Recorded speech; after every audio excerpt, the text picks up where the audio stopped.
para pekerja sekalian, balik lagi kepada podcast pulang kerja atau disingkat PPK.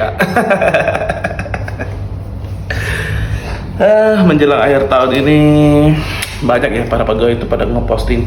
Ada salah satu konten kreatornya PNS tuh bilang, kenapa sih akhir tahun itu PNS masih paling kerja? Terus 9 bulan itu ngapain? Ya 9 bulan itu ya sebenarnya ya bekerja gitu loh. Jadi fenomena terkait baru kerja di akhir tahun itu, maksudnya mendekati injury time baru mencapai target itu sebenarnya hal yang sangat wajar. Karena maksudnya di dunia sales pun, Bapak dulu bekerja di sales itu biasanya tanggal 1 sampai tanggal 15 pencapaian sales masih 20%, tapi tiba-tiba bisa disulap tuh akhir tahun jadi 100%. Jadi kalau memang misalnya teman-teman mendapati fenomena hal seperti itu ya wajar, meskipun sebenarnya bagus juga kalau misalnya pekerjaan itu punya ritme capaian targetnya, misalnya semester 1 udah 50%, semester 2 nya udah hampir 100%, itu bagus gitu loh. Bagus. Nah, di akhir tahun ini kan teman-teman tuh banyak yang mengajukan, ya banyak dilemburin ya.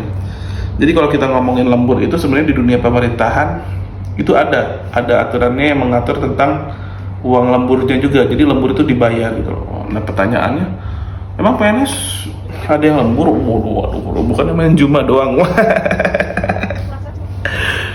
Kalau teman-teman yang lihat, maksudnya nggak semua PNS itu kerjanya nyantai. Ada beberapa yang ya sampai kerja itu sampai larut malam. Ya teman-teman kalau memang misalnya lihat di kantor-kantor itu masih banyak parkiran motor, itu menandakan mereka tuh masih bekerja gitu loh. Masih bekerja gitu loh. Cuman ya lembur itu pada prinsipnya itu dilakukan, kalau dari Bapak pribadi ya, itu lembur itu mengerjakan sesuatu hal yang sebenarnya bukan tupoksi Anda, itu boleh dilemburin. Jadi kalau kita merujuk dari websitenya Kementerian Keuangan ya, lembur itu sebenarnya yang penting itu ada surat perintah dari pimpinan, karena berkaitan dengan pekerjaan yang sebenarnya nggak bisa dikerjakan di hari kerja atau jam kerja gitu. Nah, bagaimana sih sistem perhitungan lemburnya sendiri? Jadi kalau misalnya merujuk dari websitenya Kementerian Keuangan, lembur itu bisa dibayarkan dalam sejamnya itu 20.000 di hari kerja. Kalau misalnya Anda berlembur di hari-hari nasional, libur nasional atau Sabtu Minggu, itu malah pembayarannya bisa dua kali lipat atau 200%. Nah, gimana bisa dikatakan lembur? Nah, kalau kalian misalnya bekerja udah ada surat perintah lemburnya dari pimpinan, terus Anda mulai melakukan lembur minimal 1 jam, itu udah bisa dihitung lembur. Nah, kalau memang misalnya teman-teman sudah melakukan lembur di atas 3 jam, nah teman-teman malah dapat uang makannya lagi 35.000. Nah, apalagi kalau misalnya di hari libur 70.000. Nah, gimana, bayangin aja kalau teman-teman dapat misalnya di akhir tahun ini Bapak lembur seminggu, misalnya hari Senin 4 jam, hari Selasa 4 jam, hari Rabu 3 jam.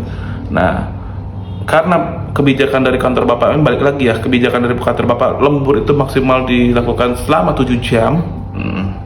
Jadi kalau Anda bekerja sampai lembur dari jam 4 sampai jam 4 subuh, akan tetap dihitung jam 7. Misalnya jam 4 ya maksimal, jam 12 harus udah beres. Nah, perhitungannya tuh lumayan gitu loh, lumayan. Kalau memang misalnya 4, ya kalau misalnya seminggu, kalau misalnya konsisten 4 jam ditambah 1 minggu 4 jam pun lumayan, dalam 1 minggu bisa menghasilkan ya hampir 1 jutaan lah. Jadi buat teman-teman yang kemarin baru tes CPNS ya, ini sebagai sumber cuan pilihan, maksudnya sumber cuan yang tentatif, maksudnya ya rezeki-rezekian gitu loh. Karena Anda sudah lembur, tapi jangan sampai lembur ini dipakai sebuah penyelewengan. Banyak nih orang-orang yang minta lembur tapi yang dikerjain tugas utama.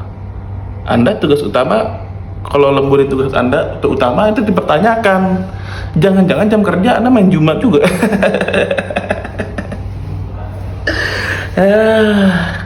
Ya pada prinsipnya kan melembur ini menggunakan uang negara. Jadi Ya teman-teman kan digaji tujuan kinerja itu untuk mengerjakan hal-hal yang udah kalian kontrak di SKP. Jadi kalau bisa lembur itu melakukan hal-hal sesuatu tugas-tugas yang sebenarnya bukan jadi SKP kalian kalau lebih bagus. Jadi lembur itu bekerja di luar hal-hal yang seharusnya bukan Anda kerjain gitu loh. Contoh misalnya teman-teman dapat penugasan SK apa gitu. Nah, SK-nya mungkin nggak bisa dibayar. Nah, alternatifnya ya Anda ajukan lembur gitu loh. Ya, gitu. Yang paling penting dalam prinsip perhitungan lembur, ya, Anda jangan bekerja di jam kerjanya tidur, malah minta lembur.